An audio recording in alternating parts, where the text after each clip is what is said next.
اب ایک دوسری بات، وہ آج کل کا بڑا مسئلہ ہے، اس پر بھی چند باتیں عرض کر دیتے ہیں۔ اخبار میں، الیکٹرانک میڈیا میں، سوشل میڈیا پر ایک بات بہت گشت کر رہی ہے کہ سرکار یونیفارم سول کوڈ کی بات کر رہی ہے۔ یونیفارم سول کوڈ، یہ کیا چیز ہے بھائی؟ مسلمان کے بہت بڑے طبقے میں ایک پریشانی اور ہیجان لوگوں نے پیدا کر دیا کہ ہے کیا ہوگا، کیسے ہوگا؟ تو پہلے تو یہ سمجھنا چاہیے کہ جو لوگ یہ سب کام آج کل کر رہے ہیں وہ اپنے دیش کے لیے بہت ایماندار نہیں ہیں، بڑی ایمانداری اور سچائی کے ساتھ یہ کام نہیں ہو رہا ہے۔ آج کل جو بھی کام دیش میں کیا جاتا ہے وہ صرف اور صرف راجنیتک لابھ لینے کے لیے کیا جاتا ہے، سیاسی فائدہ۔ کیسے ہم کسی کام سے سیاسی فائدہ اٹھا سکیں، یہ پہلا مقصود ہوتا ہے۔ دکھایا جاتا ہے کہ ہم عوام کے بھلے کے لیے کر رہے ہیں، لیکن یہ سیکنڈری بات ہوتی ہے۔ کیوں ہم ایسا کہہ رہے ہیں یہ بھی جان لیجیے۔ کوئی یہ کہے کہ یونیفارم سول کوڈ کے مطلب یہ ہے کہ ہندوستان میں رہنے والے سب لوگوں کے لیے قانون ایک ہوگا، تو مجھے تو بڑی ہنسی آتی ہے کہ کیا آج دو ہے؟ ہم مقدمہ کریں گے تو میرا کوٹ الگ ہے، کوئی غیر مسلم ہم پر مقدمہ کرے گا تو اس کا کوٹ الگ ہے، مسلمان کے لیے قانون الگ ہے، ہندو کے لیے قانون الگ ہے، عیسائی کے لیے قانون الگ ہے۔ کیا بات کر رہے ہو بھائی؟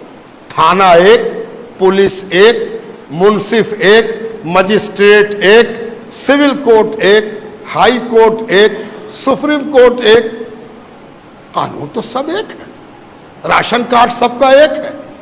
ہم اگر جا کے لائن لگاویں اپنے کنٹرول میں تو کیا مسلمان دیکھ کے کارڈ دوسرا بنے گا؟ ٹیکہ پڑا ابھی کووڈ-19 کا، کووڈ-19 کے نتیجے میں لوگ مرے تو دھرم دیکھ کے نہ کوئی مرا اور دھرم دیکھ کے نہ اس کو ٹیکہ پڑا۔ پورے ہندوستان میں رہنے والے تمام بھارت واسیوں کے لیے ایک قانون ہے، ایک بات ہے۔ لیکن ایک بات یاد رکھیے، آپ تو سب مسلمان ہیں، کوئی آپ کے گھر پر گیا تھا کہ سب لوگ گول ٹوپی پہن کے آئی ہو، ہے نا؟ کوئی گول پہن کے آیا، کوئی پلے والی پہن کے آیا، کوئی اونچی پہن کے آیا، کوئی نیچی پہن کے آیا۔ اس کا تعلق قانون سے نہیں ہے، اس کا تعلق آپ کی ذاتی پسند سے ہے۔ آپ کی ذاتی پسند ہے کہ ہم گول ٹوپی پہنے، آپ نے گول پہنا، کون آپ کو روک دے گا؟ اگر روکتا ہے کوئی تو اس کے مطلب یہ ہے کہ اس کا دماغ کھسک گیا ہے نا؟ جیسی ٹوپی پہننا آپ پہنیے، یہ آپ کی پسند ہے۔ یہ ہنگامہ مچا دینا کہ یونیفارم سول کوڈ یہ ایسا ہے کہ سب کو ایک کر دیا جائے گا، یہ دراصل دو مقصد سے کیا گیا۔ اس مقصد کو جان لیجیے۔ پہلا مقصد یہ ہے کہ آپ بے چین ہو جائیے، گھبرا جائیے، کیا ہوگا، کیسے ہوگا، کیا کریں بھائی، بولو جلدی سے ہم کیا کریں۔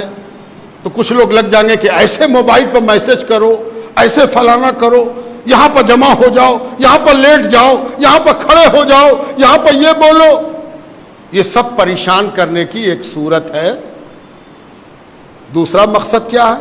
کسی کو خوش کیا جائے کہ ان لوگوں کو بہت کچھ مل رہا تھا، ہم ہی ہیں جو ان کا کاٹ رہے ہیں، ہم ہی ہیں جو ان کو ہم بے چین کیے ہوئے ہیں، ان کو ہم پریشان کیے ہوئے ہیں، ان کو پریشان کرنے والے ہم ہی نہ ہیں۔ تو دوسرا آدمی اکٹھا ہو گیا، سارے لوگ گلوبلائز ہو گئے، پولرائز ہو گئے کہ ارے یہ تو بہت اچھا کر رہا، مسلمان لوگ کو بہت فائدہ تھا، بہت بینیفٹ تھا، ہے نا؟ اگر کوئی پوچھ دے کہ مسلمانوں کو کیا فائدہ تھا تو سب سے پہلی چیز یہ بتائی گئی کہ مسلمان 4 شادی کر سکتا تھا۔ 4 شادی، جانتے ہو مسلمان 4 شادی الاؤ ہے، اس کو 4 شادی کرے گا، ہے نا؟ یہ ایک ہوا بنائی گئی، یہ ایک ماحول بنایا گیا، ہے نا؟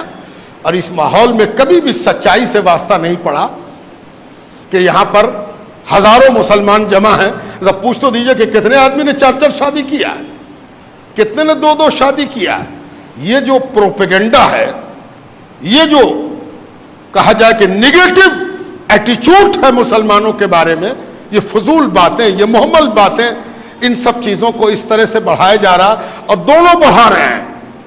قانون لانے والا کہہ رہا ہے کہ ہم 4 شادی تو کرے نہیں دیں گے، اور ادھر سے بھی ایک گروپ کھڑا ہوگا کہ نہیں کہے کرے دو گے ہم کو، یہ تو میرا حق ہے، ہم کر کے رہیں گے۔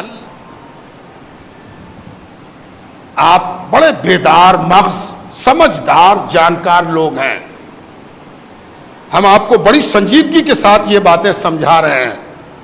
یہ ایک بات یاد رکھیے اور بات ختم، وقت نہیں ہے، وقت زیادہ ہوا چاہتا، گرمی بھی شدید ہے، اللہ تعالیٰ مہربانی فرمائے۔ ایک چیز ہمیشہ یاد رکھیے کہ جب بھی کسی چیز پر آپ ریئیکٹ کرتے ہیں، رد عمل آپ کا آتا ہے، کسی عمل کے نتیجے میں آپ رد عمل کرتے ہیں، کسی ایکشن کے نتیجے میں آپ اپنا ایکشن دکھاتے ہیں، ہے نا؟ تو ہمیشہ اس بات کا خیال رکھیے کہ اس کے پروگرام کا حصہ مت بنیے، جو وہ چاہتا ہے وہ مقام مت کیجیے۔ اس نے کچھ سوچ کے ایکشن لیا ہے، اس نے کچھ سوچ کے ہی فتنہ چھوڑا ہے، اس نے کچھ سوچ کے فلیتا لگایا ہے۔ کہیں ایسا نہ ہو کہ وہ جو سوچ کے کام کیا ہے اسی کام میں ہم لگ جائیں اور وہ ہنس کے کہے ہم تو جانتے تھے کہ یہ ہوگا، ہے نا؟ ہم تو جانتے تھے کہ یہ ہوگا، سارا مسلمان پریشان ہے نا؟ لا کمیشن، کانسٹیٹیوشن، ہندوستان کا آئین کیا کہتا ہے؟ ہندوستان کے آئین کا ایک آرٹیکل ہے 44 آرٹیکل، وقت نہیں ورنہ میں تو تفصیل میں جا کے آپ کو سناتا اور سمجھاتا بات کو۔ 44 آرٹیکل میں ہمارے آئین میں، ہمارا سمویدھان، اس میں ایک بات کہی گئی ہے کہ اس ملک کے رہنے والوں کے لیے ایک جیسا قانون ہوگا، ایک جیسا قانون ہونا چاہیے۔ بڑی اچھی بات ہے، اس سے کون انکار کرتا ہے؟ مسئلہ بات سے پیدا نہیں ہوتا، بات کے انٹرپریٹیشن سے پیدا ہوتا ہے۔ کیسے ہم اس بات کو لیتے ہیں اور اس بات سے کیا سمجھتے ہیں، اس سے مسئلہ پیدا ہوتا ہے۔ اگر کوئی کہے کہ اس پورے ملک میں ایک طرح کا قانون ہو، کون سی بری بات ہے بھائی؟ بڑی اچھی بات ہے۔ کالا گورا، لمبا موٹا ناٹا، غریب امیر، پڑھا لکھا کم پڑھا لکھا، سب کے ساتھ ایک ٹریٹمنٹ ہونا چاہیے، ہو اچھی بات ہے، کون مخالف ہے؟ اب اس کو ہم 2 طرح سے سمجھاتے ہیں۔ ایک مثال یہ ہے کہ اس کو ایک آدمی کہے کہ اے بھائی سب کے لیے تو ایک قانون ہونا چاہیے، تو آپ ہی کالر والا کرتا پہنا، یہ بغیر کالر کا پہنے ہوئے، یہ نہیں ہوگا۔ یا تو سب آدمی کالر والا پہنے یا سب آدمی بغیر کالر کا پہنے۔ اگر یہ مقصد ہے تو قانون بنانے والے سمجھنے میں تم سب سے بڑے بے وقوف ہو۔ تم کو یہ بات ہی سمجھ میں نہیں آئی کہ قانون بنانے والا کیا کہہ رہا ہے، قانون بنانے والے نے کیا کہا یہ تم کو سمجھ ہی میں نہیں آیا۔ تم سب کا کپڑا ایک کرنا چاہتے ہو، ایک رنگ کا کپڑا پہناؤ گے، ایک رنگ کی قمیص پہناؤ گے، ایک رنگ کا پینٹ یا ہاف پینٹ پہناؤ گے، اسی کو یونیفارم سول کوڈ کہتے ہیں۔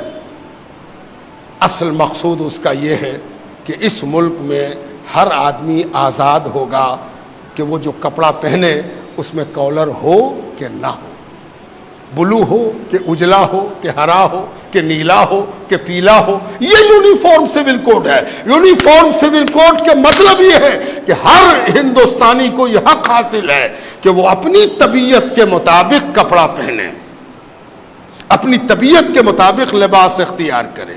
حیرت کی بات ہے کہ اس ملک میں جہاں ہر 4 کوس پر بولی بدل جاتی ہے اور ہر 4 کوس پر پرتھا بدل جاتی ہے، رسم بدل جاتا ہے، رواج بدل جاتا ہے، ٹریڈیشن بدل جاتا ہے، وہاں یونیفارم سول کوڈ کی بات اگر کی جا رہی ہے تو آپ ہی کیوں پریشان ہیں؟ سب لوگ پریشان ہوں گے، جب ہوں گے تو دیکھا جائے گا، ہے نا؟ مسلمان سب سے پہلے کیوں پریشان ہو جائے؟ مسلمان ہی سب سے پہلے لائن کیوں لگا دے؟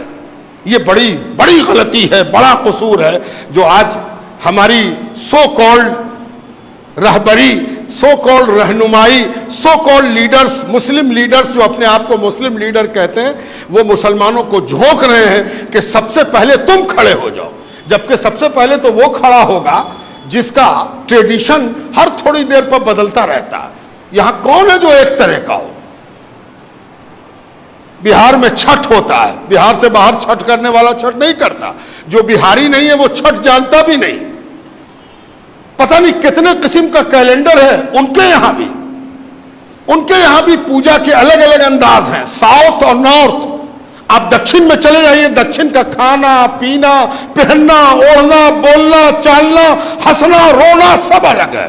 اتر آئیے سب الگ ہے. تو ان کو بھی تو فکر ہوگی. آپ ہی کیوں فکر مند ہو؟ آپ رکو, ٹھہرو, آپ بڑھنے دو دوسرے کو آگے, اور دوسرے لوگ آگے بڑھیں. آسام کا ٹریڈیشن الگ, گجرات کا ٹریڈیشن الگ, ایک داہنے ہاتھ میں ایک بائیں ہاتھ میں. تو پہلے, اور ایک بات اور ہے, کسی چیز پر ریئیکٹ کرنے کے لیے, رد عمل دینے کے لیے, کسی چیز پر تنقید کرنے کے لیے وہ چیز سامنے ہونی چاہیے. ابھی تو یہ بھی پتہ نہیں ہے کہ کامن سول کوڈ کا نیچر کیا ہوگا, کیسا قانون ہوگا. یہ بے مقصد کی بحث شروع کی گئی اور سارے طبقے کو پریشان حال بنا دیا گیا. اطمینان رہیے, مطمئن رہیے, اپنا ریئیکشن دینے میں جلد بازی مت کیجیے, اپنے آپ کو محفوظ رکھیے, گھبرائیے نہیں, ٹھہرے رہیے. کوئی ڈرنے اور گھبرانے کی بات نہیں ہے, اطمینان سے اپنے جگہ پر رہیے. وقت آئے گا, دیکھا جائے گا کہ کیا وہ کرتے ہیں, کیسے وہ کرتے ہیں. ان کے یہاں بھی بہت سے اختلافات ہیں, ان اختلافات کو وہ کیسے ایک کرتے ہیں اور سب مل کے کیسے پاٹ لیتے ہیں. جیسے آپ کے یہاں وراثت کا قانون ہے, ویسے ہی ان کے یہاں بھی وراثت کا قانون ہے. وہ بھی اپنی وراثت کے سلسلے میں اپنا قانون رکھتے ہیں. عیسائی کا اپنا قانون, ہندوؤں کا اپنا قانون, بودھوں کا اپنا قانون, پارسیوں کا اپنا قانون, مسلمانوں کا اپنا قانون. جب اس مسئلے میں کوئی نقشہ صاف ہوگا تب ہم لوگ ریئیکٹ کریں گے اور ہم لوگ اس سلسلے میں سوچیں گے. ابھی بہت زیادہ پریشان ہونا, اپنی حرارت بڑھا لینا, اپنا بخار بڑھا لینا, پریشان ہونا کہ ہم کو کیا کرنا ہے. یہ ووٹنگ نہیں ہے کہ ہر آدمی جا کے ووٹ دے آوے, ریفرینڈم نہیں ہے کہ ہر آدمی جا کے اپنی رائے درج کرا دے. اطمینان سے بیٹھیے.